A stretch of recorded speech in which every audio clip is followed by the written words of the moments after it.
Hi, everybody. Thank you for being here. Can everyone hear me if there's anybody listening?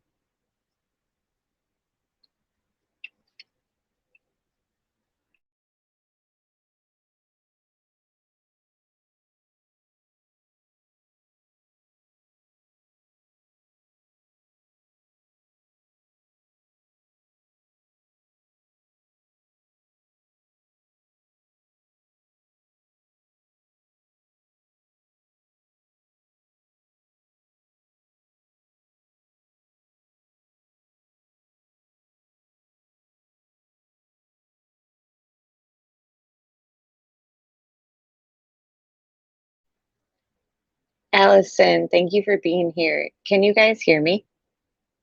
I'm just doing a little sound check before I get deep into some stuff. Hey, CDT, how are you? Thanks for being here. Can you guys all hear me?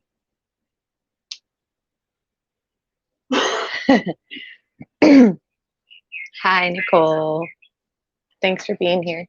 Okay, I guess everyone can hear me. Hi, Rosie.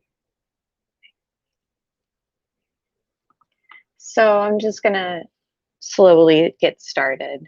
Um, I had something totally different planned for this evening's chat. And then as soon as I started kind of putting it together in the editing process, it kind of went deeper than I planned on it going as far as research and information that I find interesting and that I want to share with you guys. So, what I decided to do is just kind of wing tonight's live and read you a chapter in the Love and Death book, the Max Wallace one, and just read about Courtney's childhood and her upbringing.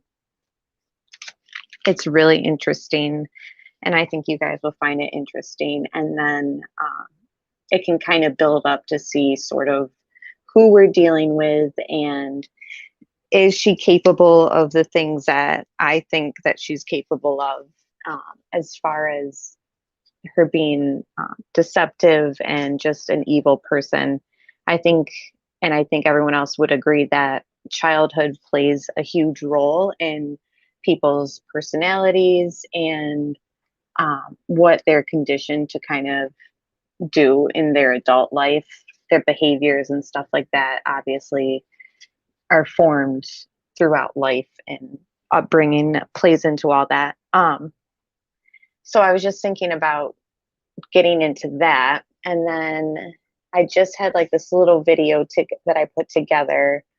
It's from the MTV Music Awards. And I just figured we'd play the video and then I could just read you the Courtney chapter.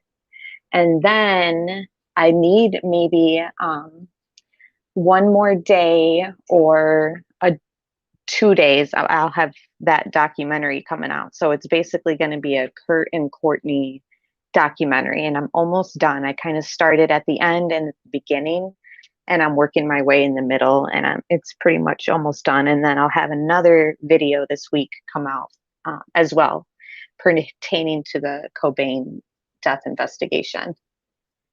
So I just want to thank everybody again for being here. If I haven't said hi to you, I'm just kind of not looking at chat and focusing on the book and everything else. So I'll share my screen and play the MTV Music Awards stuff. So I was thinking that I could read, because I know that everybody finds videos on YouTube. And then what I do is I kind of edit them, not edit them, but enhance them so that the quality is a little bit better and the sound is better. So I was thinking I could just go through the comments on the video that it was or originated from. And it's Rare Nirvana is the YouTube, and it has like over 322,000 views, and it's just the footage of the MTV Music Awards. And I'll read you the comments, the top comments on that video, and we can kind of get like a feel for, and it's not really much as far as looking at people's body language, but I think it's interesting and it's interesting footage. It's only like 4 minutes, and then I'll get into reading the Courtney childhood chapter. So let me know what you guys see. Is my screen shared? Okay, so you see them kissing and Frances being in the middle. I did not mean to leave your comment up there so long, Nicole. Sorry. All right. So I'll just play this little video, and some of it has sound, and then some of it there is no sound. So it starts off without sound, and then I'll just read the comments that kind of go with it. And again, these are just comments of people's opinions on this. It doesn't mean anything as far as her being capable of murder. I just think that this video is interesting. And this is September 93. And of course, everyone knows he dies in April 94. And in my opinion, their relationship behind closed doors, from my research and everything I'm looking at, their relationship has already kind of been rocky behind the scenes, and I believe pretty much over at this point, but not outwardly in the public over. I think that this whole display that you'll witness is sort of, it's just, they put on a show, mostly because I think Courtney is kind of making it seem a certain way in front of the cameras, but I have reasons to believe that behind closed doors, everything was pretty much coming to an end. And that'll get more into detail of that in the documentary that I'm working on, which will be out this week too. So the top comments for this start off with, Kurt looks very unhappy with Courtney's antics. He cares about the child. Somebody else said, I think that Courtney was trying to make the family look good because of all the drugs and parenting rumors, and Kurt wasn't having it because he didn't like the media and the attention, and he's faking it. And then it says, this is painful to watch. I want to give Kurt a hug. She acted like she owned him, even snatched his glasses away. I love how he gets them back. Kurt seems very unhappy and smile for bad reasons. It's so sad.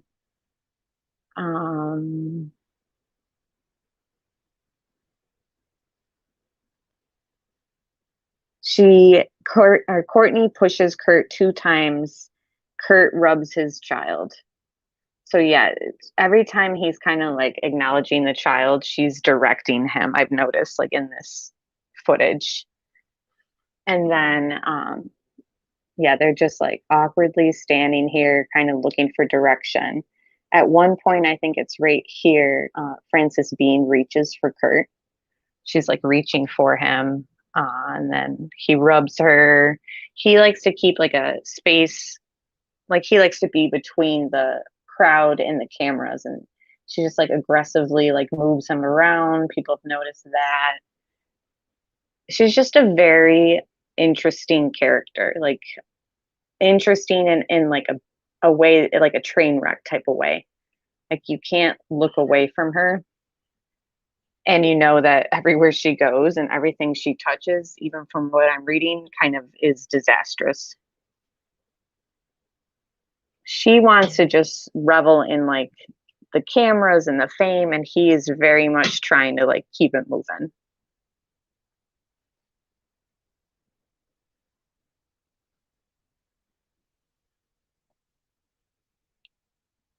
There's like 2 moments where she does take Kurt's glasses away from him. Not sure exactly why, but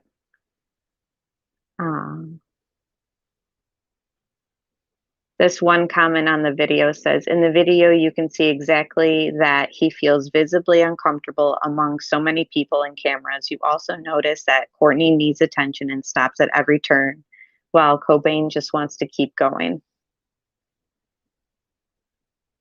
Hi, Mrs. Kurtcobain. Thanks for being here.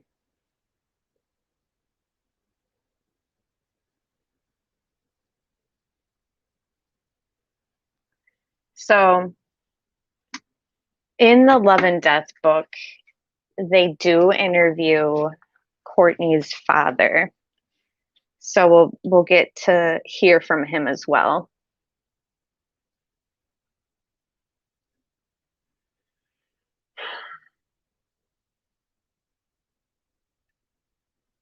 So yeah, this is like Kurt's kind of laughing here. I kind of want to rewind it.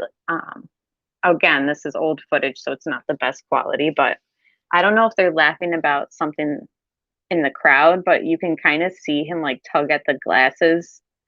And I think he's like messing with her and he's like enjoying it.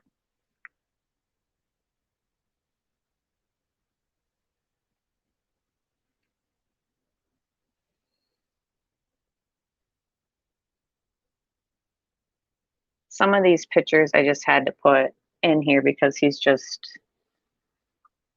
he looks like he's over the whole MTV night. He was done with it by the end of the night, but he still did the interviews, and everyone knows the infamous interview of Frances being on his lap. So this is funny because I just kind of noticed this today going over the footage. This is kind of like behind the scenes after the show. I'm going to rewind it because it kind of starts off. So this is all I've tried to put the pictures in chronological order. Again, I'm not entirely sure, but I'm going by like the sunset and it becoming nighttime. Um, sorry, I'm just looking through comments and I seen Nicole Morgan's Amber. I'm not sure I remember, but did her band ever do really well? Um, yeah, Cole, she definitely had success. A lot of it was attributed to Billy Corgan from Smashing Pumpkins helping her like when they were together, and I also heard that Kurt helped her a lot. And her bassist Kristen was really talented, and a lot of the music critics liked her work. Unfortunately, she died allegedly of an overdose 2 months after Kurt. So I think that her fame was declining after all that. It kind of stayed good for a while, but um she was never going to be as big as Kurt basically. Like her money, she has way more money through Kurt than she probably ever would have with her career. So, this next footage that has the nighttime, first Courtney comes out pushing the stroller as we saw, and then she's smoking a cigarette, and then quick as soon as she sees that there's camera there, and mind you everyone, Courtney cares a lot about appearances, and um, everyone knows that who are around her, like image is everything for Courtney. So she hides the cigarette behind her back when she sees there's cameras.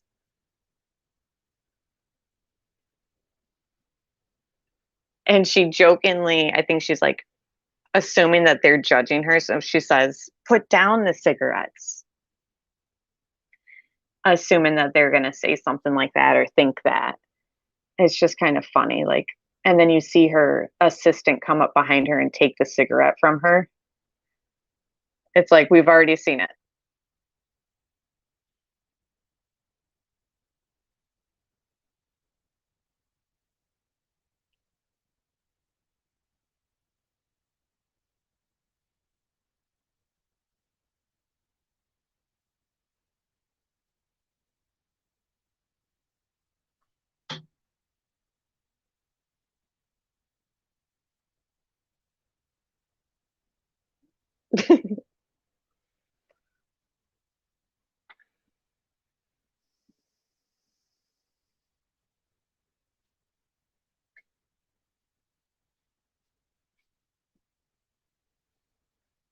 I just think that behind the scenes footage is interesting.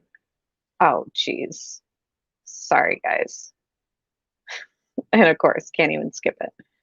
But I don't know what you guys thought about that. There is some pictures still. Oh, I guess that was the end. So now, if you want, I can just go through that chapter about Courtney. Let me just look at chat real quick.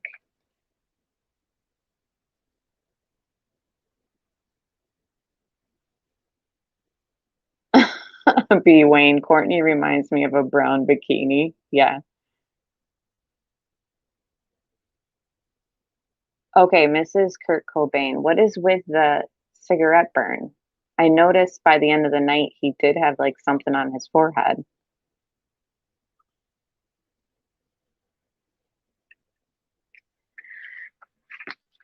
All right. So I kind of want to put something on the screen as I'm reading, but oh well. I guess you'll have to look at this picture. All right. So, all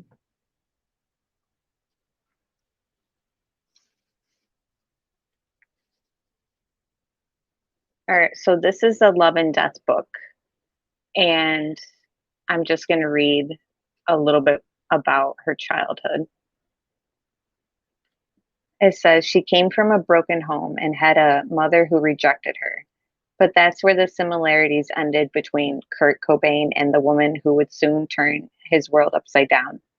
If we were going to obtain the cues to make sense of Courtney Love's early years and discover whether she was really capable of committing the heinous act of which she had been accused of, we would have to head as far as California, Oregon, Australia, Japan, England, and New Zealand.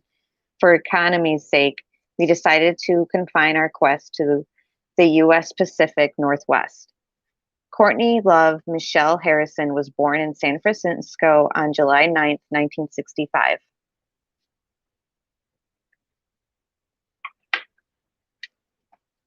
O.J. Simpson's 18th birthday. A little while after she made her appearance, Courtney's father, Hank Harrison, headed over to share the good news with the members of the small San Francisco band he managed. They were still known as the Warlocks, but within a few months they would take on the more familiar name, the Grateful Dead.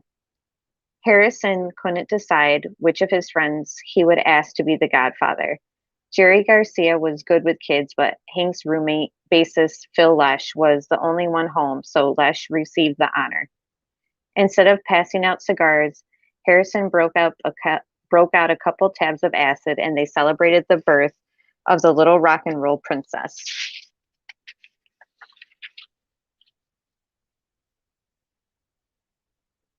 Oh, okay. So I'm getting the comment back from about the burnt cigarette burn on Kurt's forehead. And she said Courtney was yelling at him to look good for a photo shoot, and he made the cigarette and he put the cigarette on his forehead and made a crude comment to her. So did that happen that night? So he purposely put the cigarette out on his forehead? Interesting. Okay. So meanwhile, her mother's adoptive family, heirs of the Bausch and Lomb eye care fortune, marked the occasion by setting up a trust fund for the new baby. Courtney is not the rags to riches rock and roll story, says her father. When we finally persuaded him to meet with us at his horse ranch in Northern California, he had insisted we meet in the center of the town so he could size us up and ensure we weren't working for Courtney before he would escort us to his home. This is a man who, for years, has been publicly vilified by his own daughter as the grotesque, anti Semitic, drug crazed, pathological liar. But Courtney's accusations pale beside his own oft repeated and publicly leveled charge that Courtney was somehow involved in the murder of her husband, Kurt. What kind of father would say these things about his own child? We wanted to know the first time we met him, convinced that no matter what the truth of his charges, we must be in the presence of an unpleasant opportunist. However, that was apparently the least of his sins.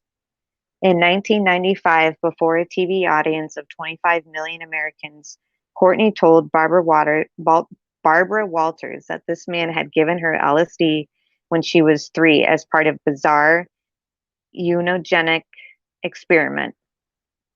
He was anti Semitic. His father was anti Semitic, she claimed. 3 people testified that he gave me acid. He wanted me to be a superior race, and by giving children acid, you could do that. So when we arrived for our first encounter with Hank Harrison, we are a little spooked, expecting to meet some kind of bizarre rock and roll Hitler.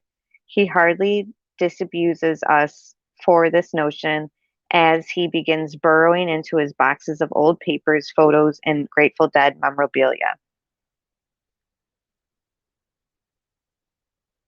Just looking at chat real quick. Hi, Amanda. I've seen Amanda on 3 live streams today, this being the 3rd. Thank you for being here. Check this out, he says, handing over a yellow envelope with a letter inside. At the bottom of the letter, just under the signature, is a large hand-drawn swastika. The center's name is unmistakable, Charles Manson.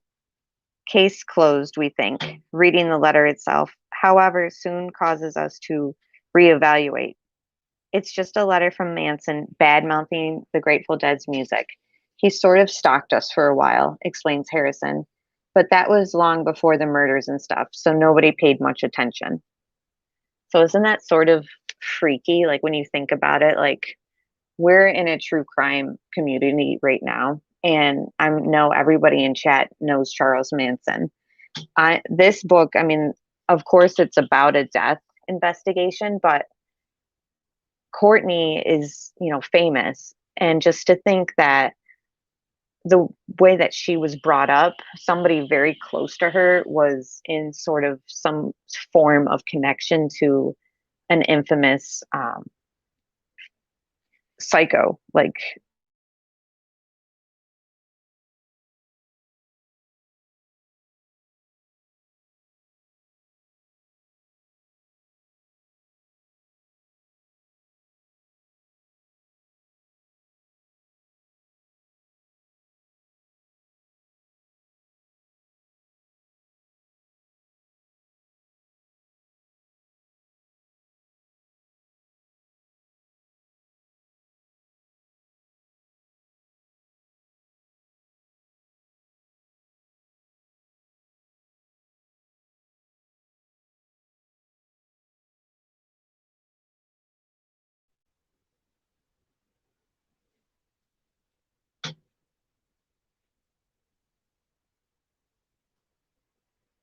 okay, can you guys hear me? I seen it was like loading for a second.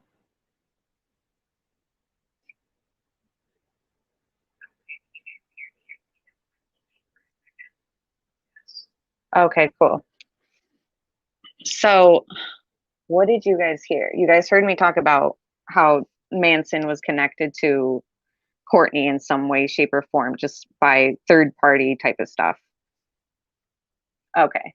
And then I didn't continue to read yet. I just wanted to make sure you guys could hear. So they're at Courtney's father's house during this. And it says, as he continues to forage, we take in our surroundings. On the living room wall is a framed letter on White House stationery bearing the seal of the President of the United States. Sent a few months after Kurt's death, it is a personal note from Bill Clinton commending Harrison for his work promoting suicide awarenesses and offering his best wishes to you, Courtney, and Francis Bean during this difficult time. On another wall hangs a charcoal oil painting that Harrison bought with the proceeds from his 1971 biography, The Dead, the first book ever written about the band. Although it is still considered by many as the definitive account, the book caused a permanent estrangement between Harrison and the group after he revealed that they had dealt heroin to finance their early tours. Today, thanks to Courtney's public statements, Harrison is more likely to be falsely described as a dead hanger-on or roadie than that band's actual first manager.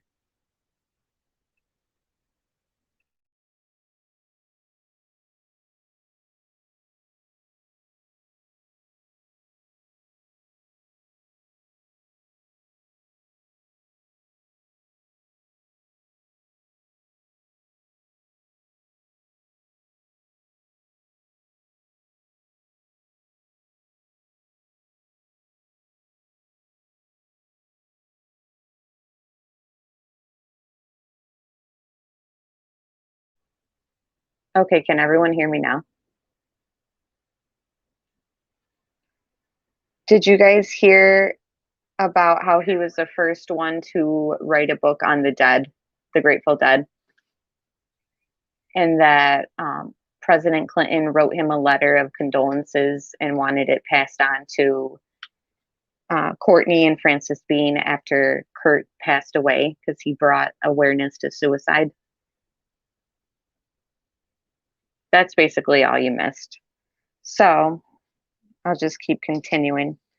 Eventually, Harrison apparently finds what he's looking for: hundreds of pages of transcripts from the divorce proceedings insinuated by his wife, Linda Carroll. When Courtney was 5 years old, nowhere in the transcripts is a single suggestion that Harrison ever gave his baby daughter LSD, as Courtney later charged. What is revealed, however, is that Linda feared he would abduct Courtney to take her to live with him in another country after she threatened divorce.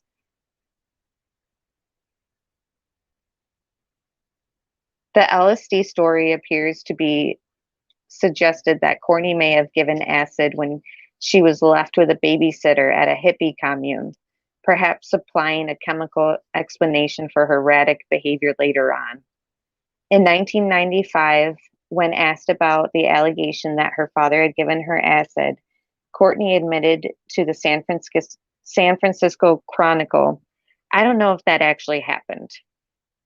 However, private detectives hired by Carol's family have dredged up a number of other skeletons in Harrison's closet, including arrests for pot possessions and petty theft while he was still in college.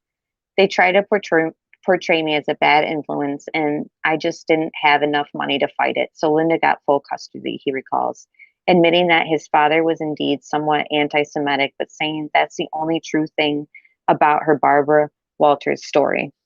Courtney has frequently claimed that she has seen her father only a few times since her parents' divorce, but he pulls out a trove of letters and pictures of them together during various phases of her life to prove that father and daughter have always been close and sometimes not so close. Clearly, we can't trust anything Courtney says about her father, and we have already resolved to take most of the what Harrison says with a grain of salt. But as he continues to pull scrapbooks and folders out of the boxes, including hundreds of letters and poems written by Courtney, as well as photos and documentations pinpointing the facts about various chapters in her life, we realize that we have discovered a valuable insight into her turbulent early years and a clue to supposedly immediate train wreck that millions would later watch with voyeuristic fascination. Voyeuristic fascination, sorry. Courtney Love may have been too young when her parents split up to blame her troubled childhood on trauma of her parents' divorce, as Kurt's family did to explain his own downward spiral. But by the time she was 7, Courtney's mother had already divorced her second husband, Frank Rodriguez, a married husband, no, and married husband number 3, David Menley. They moved to a mansion in Oregon where Linda and her new husband ran a free spirited commune. Linda followed a strange assortment of gurus during those years, and depending on the spiritual flavor of the moment, she and Menley might be chanting, meditating, or screaming on the top of their lungs while Courtney was left off to her own devices. So it seems as though Courtney's mother is a free spirit, I would say. You know, this is the 60s. So you can only imagine the scene that her mother is into. So just give me 1 second.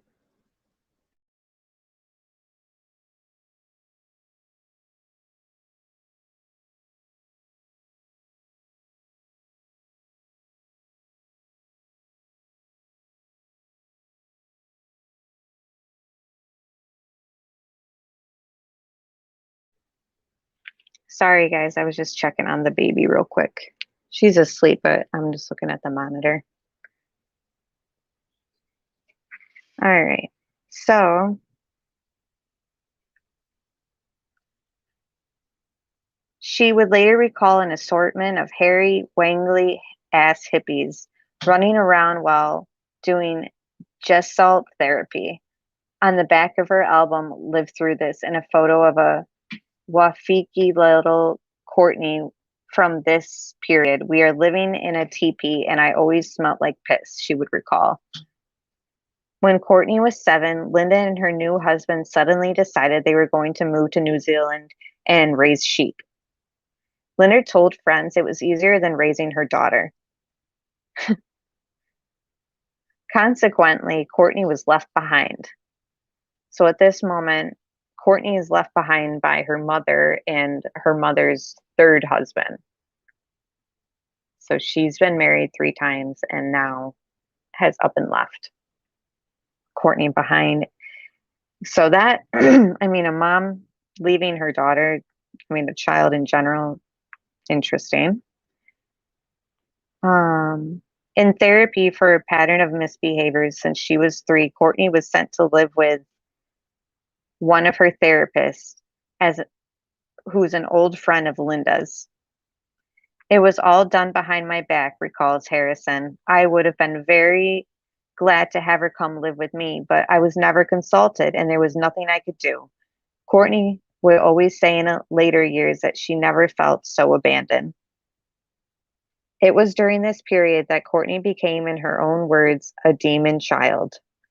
The brash young delinquent proved unmanageable for her surrogate mother, therapist or not, and she was soon shipped off to join Linda in New Zealand. She didn't last long there. Linda quickly sent Courtney off to test the compassion of another friend in the region, who in turn ended up banishing her to a Catholic boarding school in Australia. It was the first of series of schools over the next years that would expel her with dizzying hilaricy. Sorry, stumbling over this word. Courtney then headed back to Oregon, where she was shuttled from one of her mother's friends to another, each time overstaying her welcome when she was caught shoplifting, stealing, smoking pot, or stealing money.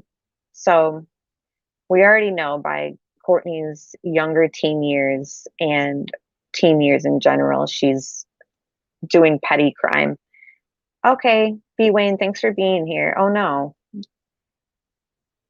All right, well, I hope you get the keys. Good night.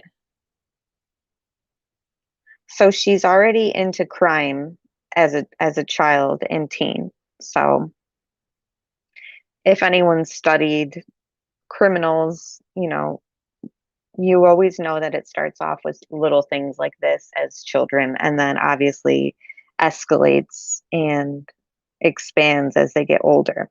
So keep that in mind.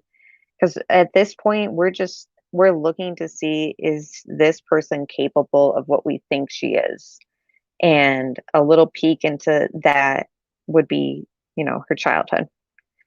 By 1977, Linda and her husband tired of sheep ranching and returned to Oregon, where Courtney went back to live with them, mainly because Linda could no longer find anybody willing to take her in. But when she was caught shoplifting from a local Woolworths at an age 12, stealing either a 50-cent lipstick or a Kiss t-shirt, depending on Courtney's mood. When she tells the story, her mother instructed the police to teach Courtney a lesson. Instead of unusual warning, she was brought before a judge and placed on probation. When Courtney ran away from home a few days later, Linda asked the authorities not to bring her home, but to a reform school called Hillcrest. In an interview with her biographer, Melissa Rossi, Courtney recalled arriving at the school in handcuffs, leg shackles, and a David Bowie haircut. Years later, she would describe the dissolute period of freedom leading up to this stint in juvenile hall. I was a runt, no tits, no period, no puberty, so I get picked on, and I realize that I can fight really well if I just pretend I'm going to murder the person. I started hanging around the mall and running with the crowds of teen whores. Oh, I'm glad you're back, CDT. We're just going through Courtney's childhood and the chapter on it. So she's at a boarding school right now for it's like juvenile hall type thing. She fit right in amongst the bad girls at Hillcrest. In a letter she sent her father at 14, full of chatty references to the crush she had on Kurt Russell and the fact that The Lord of the Flies was her favorite book, she brags that she has read her personal file and found herself described as the most shrewd, cunning, devious person her caseworker had ever seen. In another letter written the same year, she writes, I went out and knifed a girl because I didn't like her looks. It was a Hillcrest that Courtney claims she discovered punk rock for the first time after an intern working at the school returned from England and noticed her resemblance to British punk musicians. After he lent her a copy of the Sex Pistols' Never Mind the Bollocks, Courtney claims she decided she wanted to be a rock star. This account is dubious because her friends would later say she always despised punk music. But there is no doubt that it was during this period that Courtney began writing poetry, some of which would form the lyrics of her later music. Harrison still has a stack of harrowing poems Courtney wrote between the ages of 14 and 16. One of the most revealing is one called Future Date, and it includes the lines, I'll destroy anyone in my way. I'll kill every lousy lay, 'cause I got my eye on a future date. By 1980, Harrison hadn't seen his daughter for several years. They corresponded frequently, however, and in each of her letters, Courtney begs him to get me out of here. Finally, when she was 15, he successfully convinced the state of Oregon to release her into his custody. She moved in with her father for more than a year, and the first period of relative stability that she had probably ever experienced.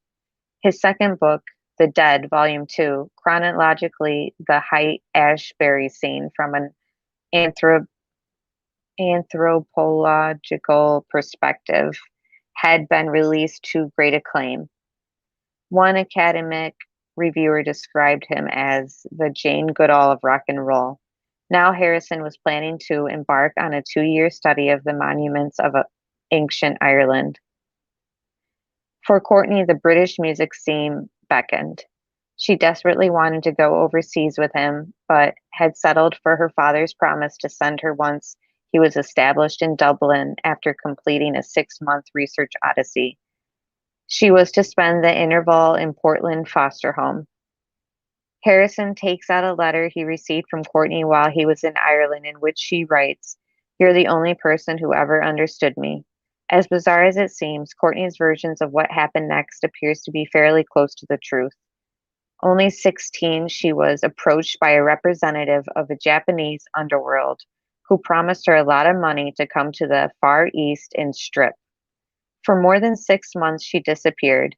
When she was deported back to the States, she told friends lurid stories about working in white slave trade. Using her newly acquired skills, she soon landed a job stripping at a Portland club until the establishment was raided by police a few weeks later, and Courtney was carried off to yet another reform school. This time, she happened to mention to a school social worker she had befriended that she was an heiress. When her confidant suggested she sue for legal and financial emancipation from her mother, Courtney gleefully took action. At age of 16, the child who had been passed from hand in hand so many times finally took matters into her own. Just as important, she gained access to her trust fund. She now had the freedom and the money to pursue the life she had only read about in fantasies.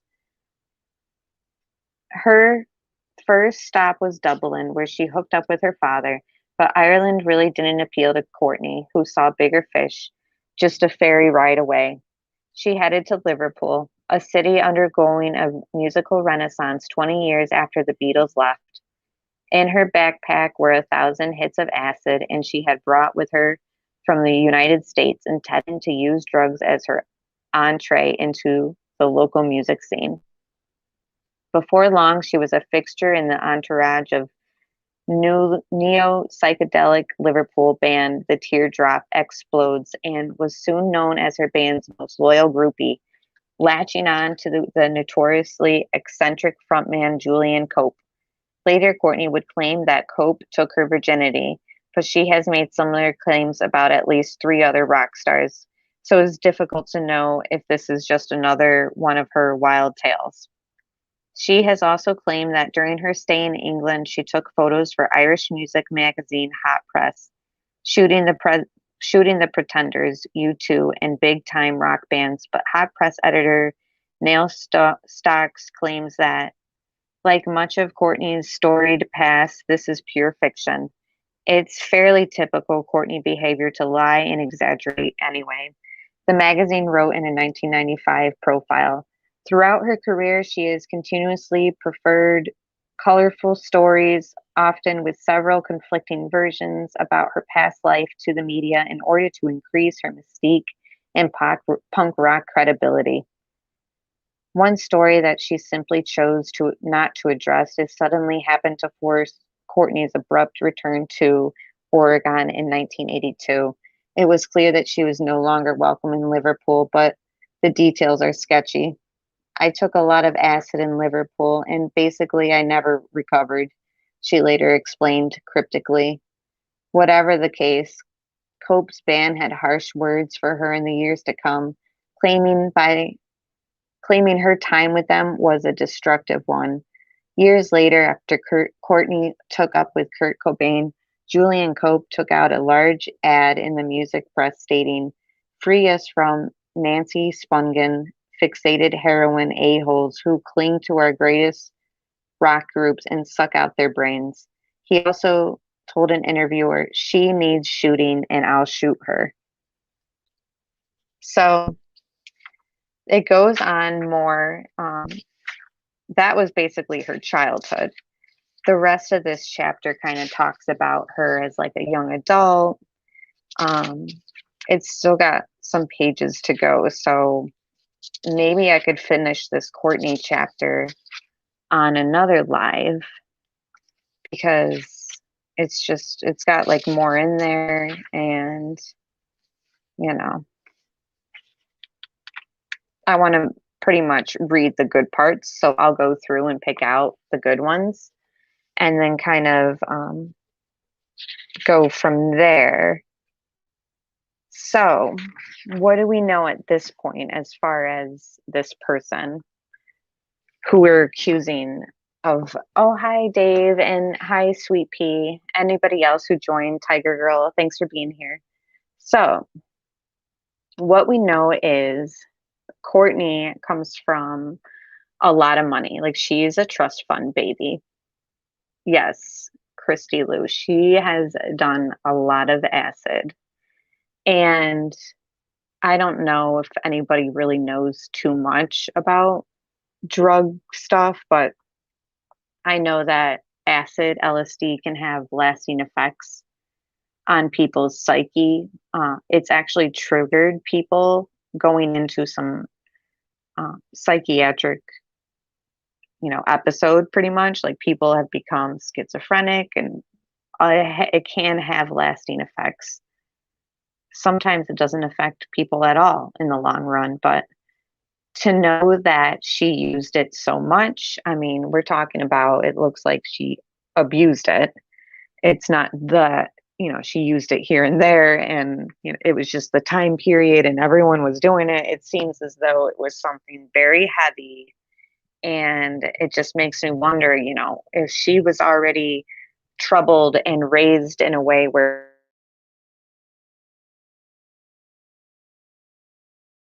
um, personality is formed within the first 2 years of life.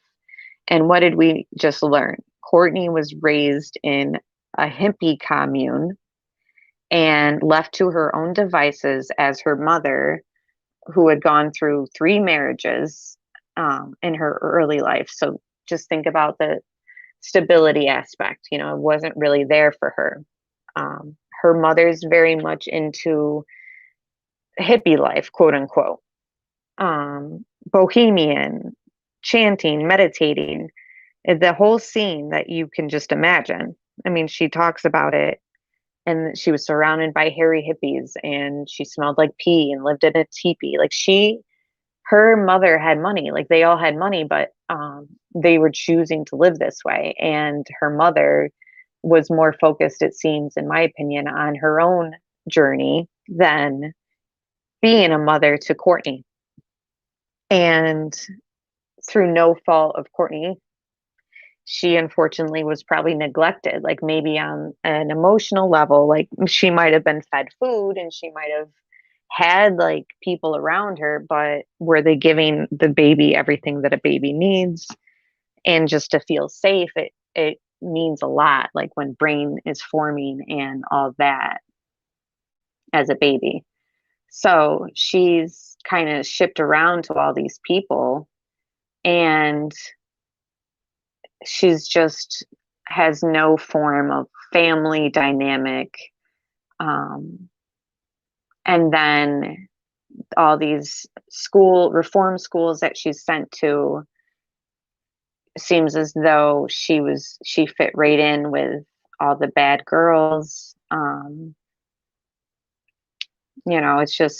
It just seems like a lot of drugs, and the whole working in the Japanese, stripping over in Japan as a teen. I mean, that has all been true or verified as truth.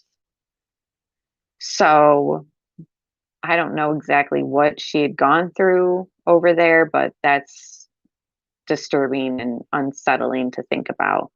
So that's why she was able to sue her parents and do emancipation as a young teen, because it seems like once she had gone to that last reform school that they were talking about, and her caseworker, gets a background check of her life so far, she obviously realized,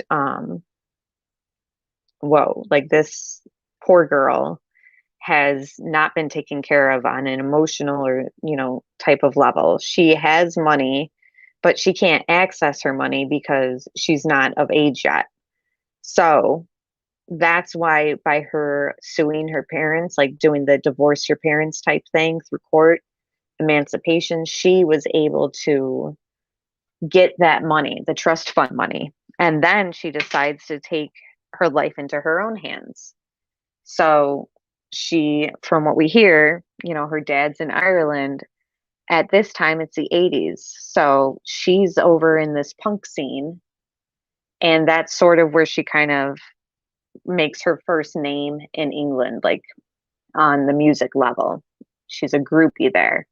She was in that band. And for that bandmate to say she needs shooting and I'll shoot her, and that her time with them was a destructive one, this is only the first kind of instance that we see in her music type career, where people are just like, yeah, we had enough of her. She came, she saw, she caused chaos, and we're glad she's gone. So that's pretty much the gist of what I'm getting from Courtney at this point, is she's just a chaotic teenager, young woman in her early 20s, possibly at this point when we continue to read. And then she's just from a very unstable upbringing very early on, like baby years, which is very troubling.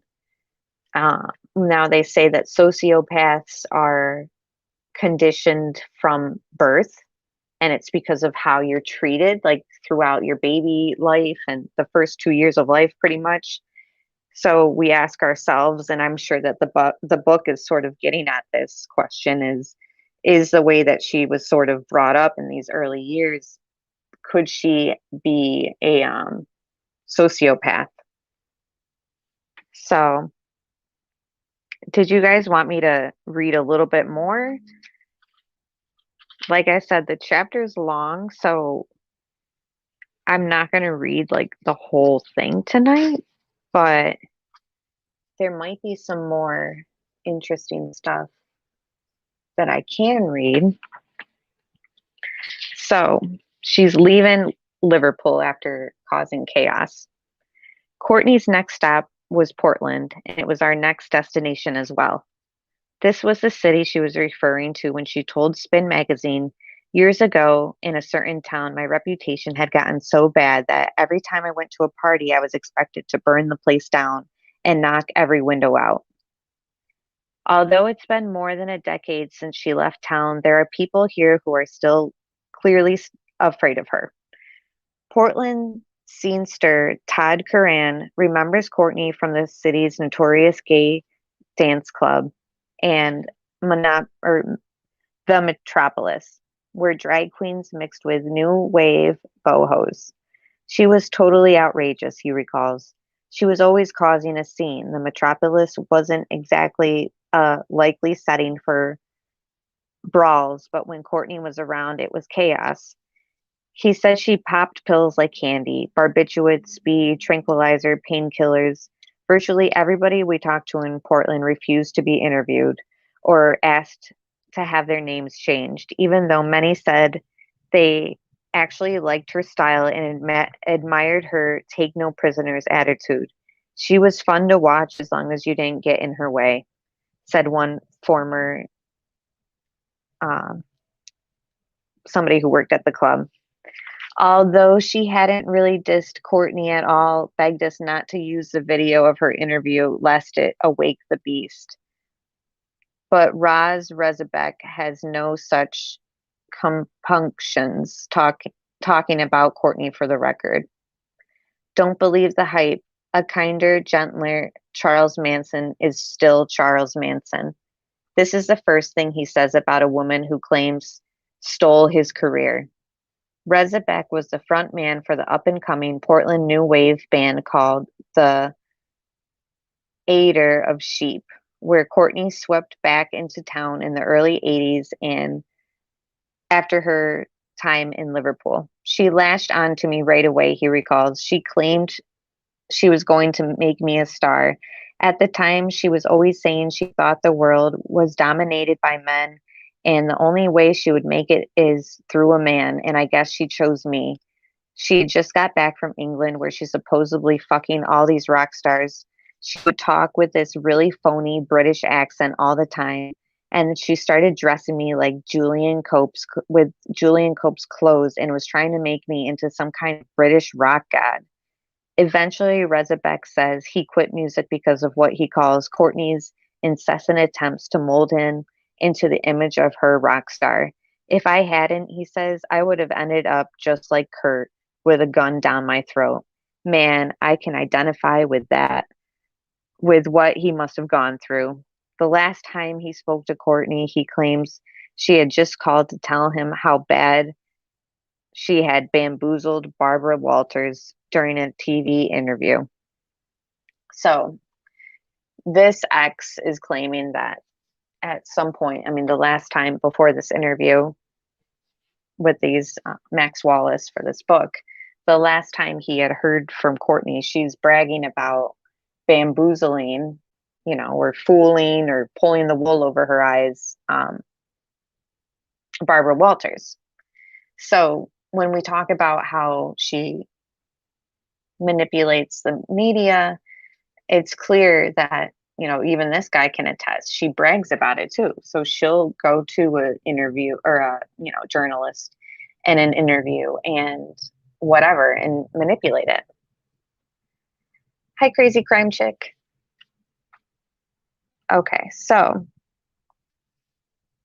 she's bragging about bamboozling Barbara Walters. And at some point during these Portland years, Courtney apparently decided that being a groupie would only take her so far. She would later state, I finally said, I'm not on this earth to fuck a rock star. I'm here to be a rock star. I would create myself. Rezebek, who ended up dating Courtney on and off for 9 years, still has a box of her old poetry, journals, and more than 1,500 letters from that period. One particularly revealing note written by Courtney to herself was when she was about 19, gives an early hint of ambitious, driven woman who knows what she wants and knows what it takes to get it. The note is titled, Here's How Courtney Will Make It. Sorry, I have police sirens right now. So just give me 1 second. And they are passing. I'm just going to look at chat while we wait for the sirens to pass. Yes, Tiger Girl. She was so desperate for fame. And she was very opportunistic.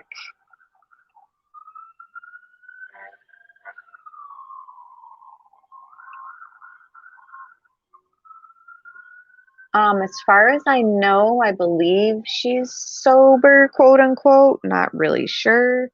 But she did lose custody in the early 2000s of Frances Bean due to drug charges, and then regained custody. And then I believe Frances Bean emancipated her, if I'm not mistaken. So, and I love Frances Bean. She never uses her Instagram, but I follow her on there, and I'm just like, I feel like she's American royalty.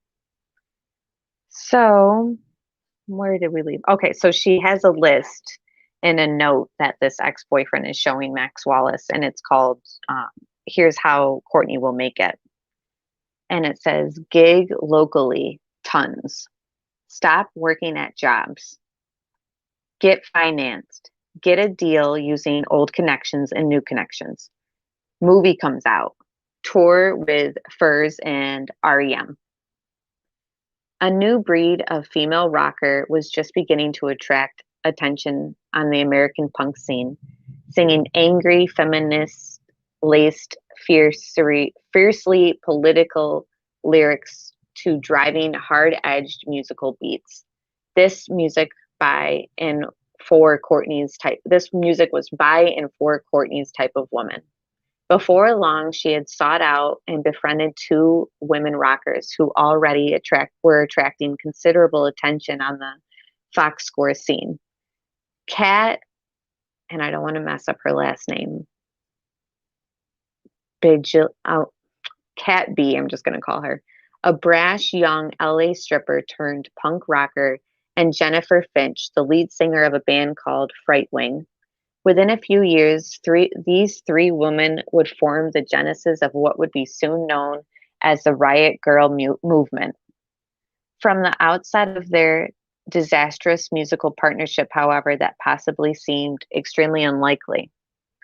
One day, apparently Courtney's suggestion, the three decide to form a band, which was known as Sugar Baby Babylon, and later renamed Sugar Baby Doll. Courtney had recently taken up the bass and still couldn't play, so she was designated to lead singer. So this is just talking about Courtney's like early band life. I'm just kind of skimming to see if there's anything that I remember that's kind of interesting.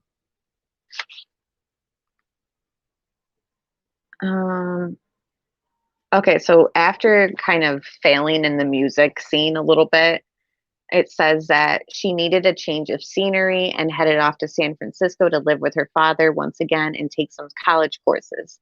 It was here that she discovered her magical elixir for the first time. In Portland, pills and acid had always been her preferred high. Now she appeared to take her drug use to a new level. Hank Harrison's partner, Triana Watson, remembers Courtney during this period. She would live with us for a few weeks at a time and then spend extended periods hanging out at a junkie pads and never coming home. She could be really sweet one moment and then turn into a monster. Once she started doing heroin, she was unbearable. I remember once she threatened to burn our house down. We just couldn't take it anymore. For Courtney's father, the turning point came when he found syringes littering the floor of the house, remnants of Courtney partying had thrown in his absence. When I realized my daughter was a junkie, I was stunned, says Harrison, who claims his own drug use had never progressed further than LSD and pot. Okay, so basically, she's mixed up in bad stuff, and her dad ends up throwing her back out. He says he takes out a letter Courtney wrote him during this time. Dear Hank, thank you for the stay. I know it's been terribly difficult at times due to me and the company I keep. Hope to see you fully recovered from my regressed experimentation near Christmas. Thanks, especially for school support and letting me walk on the ice of thickness of my own choosing. So she was receiving around 800 a month from her trust fund and ended up says Courtney headed north to Alaska where she had been offered a job stripping for pipeline workers. Soon she was offered a more lucrative stripping gig at LA's notorious strip club. The lure of Hollywood was appealing, and for a while Courtney thought movies might offer a quick route to stardom than rock and roll. After failing to win her coveted part of Nancy, she finally landed a major role in Alex Cox's film Straight to Hell, featuring the Progs. The movie bombed, going straight to video and landing many critics' lists of the worst films of all time. However, she was paid 20 grand for her acting fee and she got a nose job. Um, and it says that she was looking to repair her most glaring physical flaw, which was her nose, and transform herself in preparation for the next chapter of her life. It was time to return to her original plan. So then I think it just goes into more of, how she tries to become like a rock star. This is the part that I'll go through and kind of highlight anything that's kind of interesting, anything that would hint towards could she be capable of more crimes? Like we already know that she's done petty crimes and that she's opportunistic. She cares a lot about money. She's used drugs that have long lasting effects on your mental state. And then now she's using other drugs. So that is all I'm going to read for tonight. Let me just go to chat. If anybody has any questions too. Yeah, she has, Frances Bean has struggled with addiction, but she is clean as of right now. Um, there's just a lot of crazy stuff with her mom and her.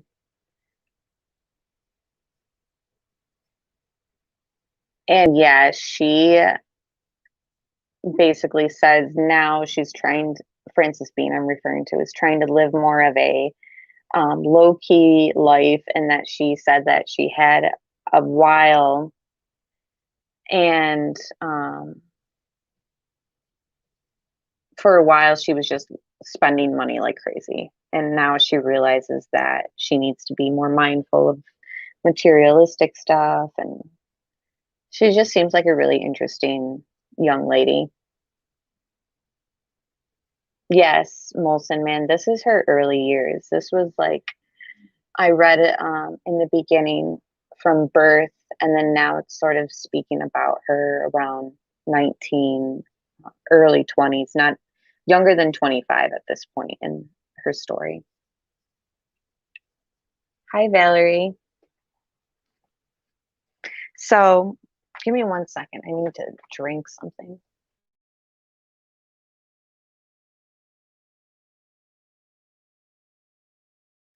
So I'm going to have a, oh, I don't know anything about that, Mrs. Kurtcobain, if Courtney got her addicted to drugs. I wouldn't be surprised. Um, I don't know. It obviously is predisposed in her genetics because both her parents were and are addicts. I'm not sure the status on it, but so yeah, I have the documentary, the Kurt and Courtney relationship documentary will be out this week. Probably not like early this week. Like it's going to be sooner rather than later, pretty much. I'm almost done with it. Yes, Allison Parker. Courtney gains her control over people by giving them drugs. It's so true. And that is something that I'm going to be highlighting um, here pretty much in my videos. People who were surrounding Kurt were just minions for Courtney. They were either ex-boyfriends, ex-people she slept with, who still kind of cared about her and liked her, so they would still do whatever they wanted. Whatever she wanted, I mean. And oh, hey, Marcolino, thanks for being here. I like your name and your Batman picture, the classic 90s animated one. So, um, yes, Kurt died, yes, in 94, April 94. So the documentary will be just their relationship timeline and show you some of the people, including the nanny that was taking care of Frances Bean, were people that Courtney had slept with, and she was she helped feed their drug addictions. So she used that to control them because she would supply them with needles and um, the drugs itself, and just kind of keep them under her wing and let them know that if you go against me, you're going to miss out on what you need, which is the drugs, etc. Yes, they were all pawns around her. Her guitar player, Eric, she had slept with, and he still cared about her and apparently would follow her around like a puppy. And she denies pretty much ever even being with him. And then the nanny to Frances Bean, somebody who was just, she took in like minors too. Like she was older, but she would take minors who were like runaways or just misfits and see it as an opportunity. Like, oh, look at this person. Like they need a place to stay. They need this or that. Like, well, I could use people to do my dirty work too. So let me take them in, take care of them, groom them. And, I got minions.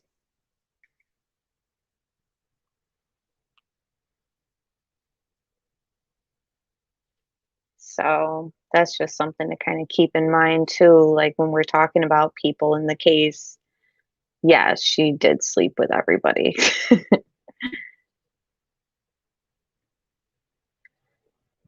So yeah, we're gonna get into Kristen for sure. I actually have a chapter in this book and it's all on Kristen. And I figured that would be another one that I was gonna highlight and read to you guys. I don't want to commit to reading the entire book because obviously it's huge, but I figure if I'm going to go through and read certain things that are super interesting, instead of doing a video on it and pulling the information out and transcribing it to you guys, I'm just going to read directly to you guys the chapter. That one is worth reading the entire chapter to you guys because it was just so interesting and crazy. And Kristen is definitely a suspicious death.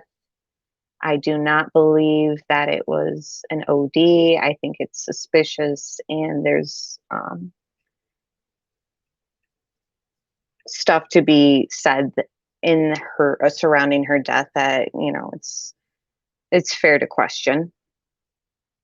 Is there, as we know, still an open investigation to this day on his death, or is the book shut? Basically, at this point, Molson Man, Seattle Police Department has the authority to reopen it. They have decided right now they are not going to. They did a reinvestigation, I believe, but it was the same entities. Like it was the same people re-investigating what they had investigated before. So it was never handed over to an outside group or entity, I guess. I don't know. Another form of investigators didn't decide to investigate it. It was just the same people. So they just don't want to go back on what they originally described the death as, and they don't want to change the status. FBI could reopen it, but it seems as though they don't have any interest in that. Not sure why, but yeah.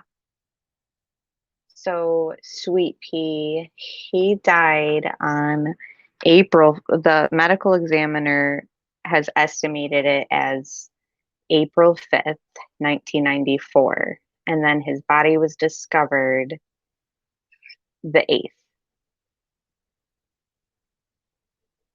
So, hi, Missy L.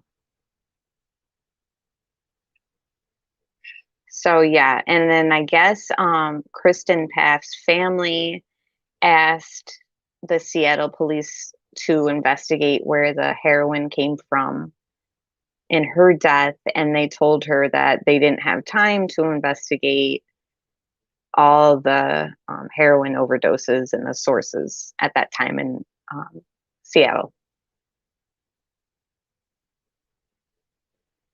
Lots of you YouTubers are over this at the moment. I literally just left a channel that was discussing this too. You all need to keep it up. You're on to something perhaps. Oh, really? Nice. Yeah, I think keeping the case talked about is important for sure.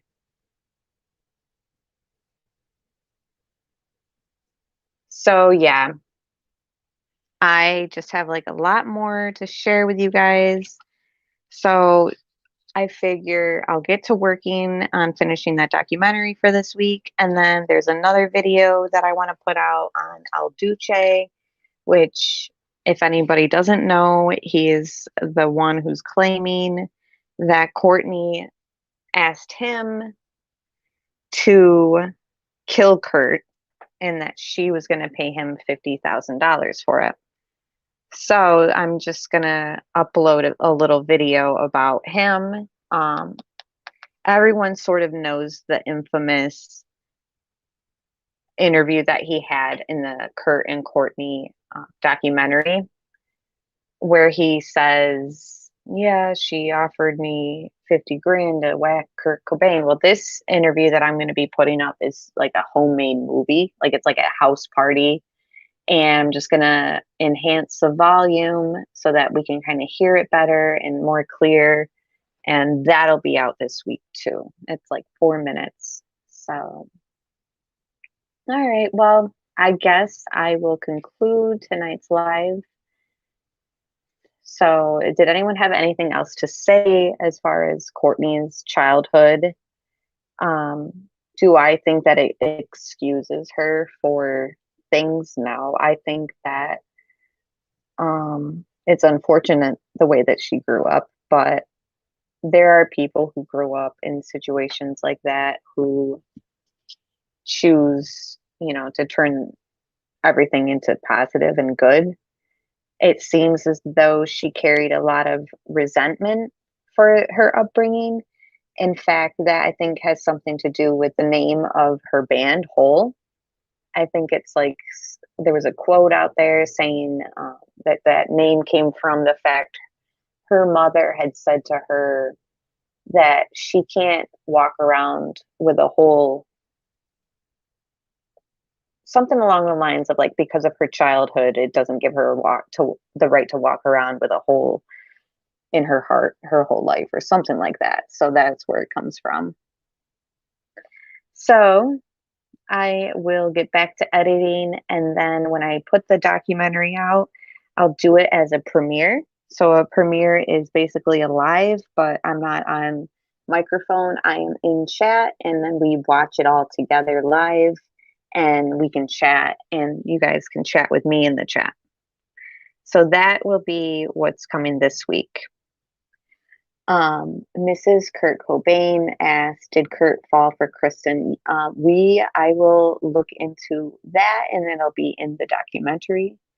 I think that that's probable. Hmm. All right, everyone. We'll talk soon, and thank you all for being here. And yes, Molson, man, there is a lot more to this. And even if something doesn't happen for years and years, the more we put this information out there, the more people will see it and be like, wait, what is going on? This doesn't make any sense. So we will talk soon. And I thank everybody for being here. And thank you. Bye.